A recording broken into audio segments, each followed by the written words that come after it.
Sveiks, nu jau Rīgas Dinamo galvenais treneris Sandis Ozoliņš. Kā jūties šajā amatā? Sveiks, lieliski. Esmu priecīgs un paldies liels Rīgas Dinamo padomei un tās priekšsēdētājiem Jurim Savickungam par izrādīto uzticību un iespēju kļūt par Rīgas Dinamo galveno treneru. Jauns izaicinājums, galvenais treneris. Iepriekšējā sezonā tu pievienojies Dinamo treneru kolektīvam. Kādas ir tās izjūtas, mainoties šim pozīcijai no asistenta uz galveno? Atbildība. Pirmām kārtām atbildība. Tā ir. Galvenais treneris ir atbildīgs par rezultātu. Un visas pārējās, kas jau ir ikdienas darbā un spēles laikā, arī atbildības pienākumi palielinās. Tā bija ļoti vērtīga pieredze. Man pagājušo gadu 35 spēles es pavadīju kā asistents uz spēlētāju soliņu spēļu laikā un arī visu treniņu procesā piedalījos. Tā bija nenovērtējama pieredze priekš manis. Es sapratu un vairāk apzinājos starpību starp to, kā es jutos, kad es spēlēju, kā es to spēli redzēju, kā es viņu analizēju, kas man bija svarīgi, netik svarīgās lietas. Un šeit bija, teikšu godīgi, bija nepieciešams tas periods, kad man bija jāapzinās, kur ir starpība, skatoties spēli un analizējot pa televizorā no spēlētāja redzes punktu un no trenera redzes punktu. Vai ilgi bija jādomā? Nē. Nebija ilgi, un es esmu pateicīgs par izrādīto uzticību. Tad viss atkarīgs no mums kopā kā komandas, kā mēs strādāsim, kā mēs gatavosimies un kāds būs rezultāts.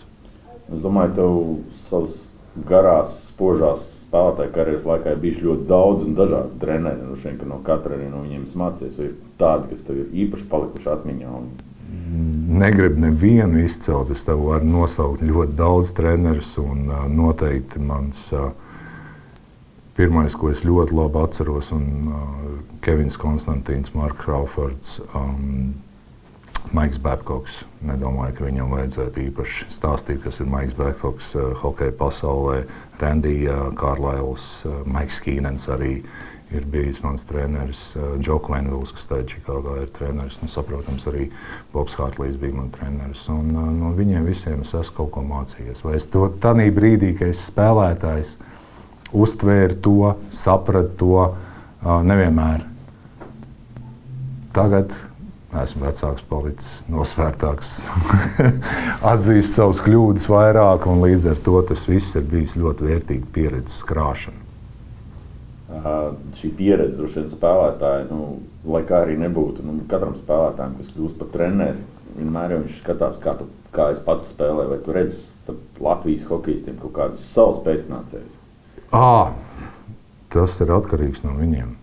Nevienmēr tas, kā es spēlēju, vai kāds cits ir spēlējis, ir noteicošais, vai spēlētājs būs tāds. Nevajag ielikt kaut kādos rāmjos un salīdzināt, un dažreiz pat tas būtu lieki, jo katrs ir individuāla persona. Katram ir savas stiprās puses, katram ir savas puses, kuras vajadzētu uzlabot viņa spēlē. Man arī viņi bija ļoti daudz, un dažus izdevās uzlabot, dažus, diemžēl, arī neizdevās līdz maniem pēdējiem gadiem uzlabot. Bet jebkurā gadījumā jāstāsta, katrs individuāli ir, kuras vietas var nostiprināt viņa spēlē, kuras vietas var uzlabot, kuras aspektus viņa spēles. Līdz ar to kaut kādas nākamais tas, vai tas, vai tas, vai tas. Es cenšos izvairīties no tādiem vērtējumiem.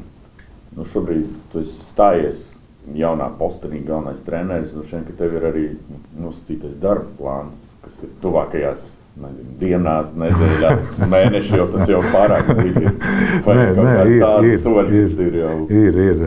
Ir plāns, ir sastādīts, un viņš notiek ļoti pragmatiski, ļoti ar tālajošu mērķi. Mērķis ir, saprotams, mums visiem, gan treneriem, gan spēlētājiem, kopumā komandai, arī komandas vadībai iekļūt izslēgšanas spēlēs.